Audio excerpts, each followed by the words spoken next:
यह कहानी है एक संत महाराज जी, भगवान शिव के बहुत बड़े भक्त और एक चोर के ऊपर। इसे पढ़कर आज हम जानेंगे कि हमें कभी भी परिस्थितियों को जाने बगैर कभी कोई निर्णय नहीं लेना चाहिए।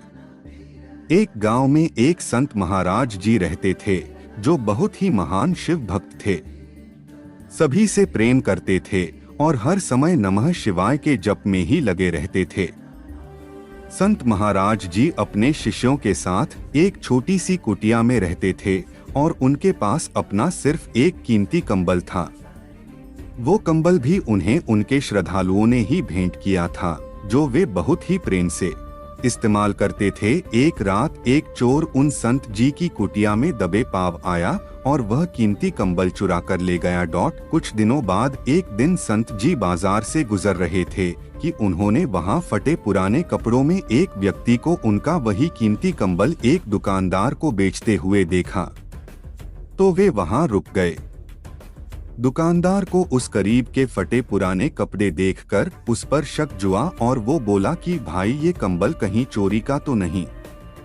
कहां से लाया है ये कंबल? ये तेरे पास आया कहां से? अगर तो ये तेरा है और तू इसे बेचना चाहता है तो मुझे कुछ प्रमाण चाहिए। प्रमाण के तौर पर अगर कोई सज्जन व्यक्ति आकर गवाही दे तो ही मैं ये कंबल खरीदूंगा, वरना नहीं। संत महाराज जी जो महान शिव भक्त थे वही खड़े थे, मन ही मन नमः शिवाय का जप कर रहे थे और सब कुछ सुन भी रहे थे। वे दुकान के भीतर जाकर दुकानदार से बोले कि मैं देता हूँ इसकी गवाही, मैं हूँ प्रमाण। तुम ये कंबल खरीद लो और इसे इसके हक के पैसे दे दो। दुकानदार को ये आश्वासन देकर संत महाराज जी बाहर चले आए। बाहर आते ही उनके शिष्यों ने उनसे पूछा कि उन्होंने ऐसा क्यों किया, जिस पर संत महाराज जी ने कहा, यह बेचारा बहुत ही निर्धन व गरीब व्यक्ति है। निर्धनता और जरूरत के कारण ही इसने ऐसा कार्य किया है और हम सभी को जिस तरह भी हो पाए, जितना भी हो पाए, गरीबों की सदैव मदद करनी चाहिए।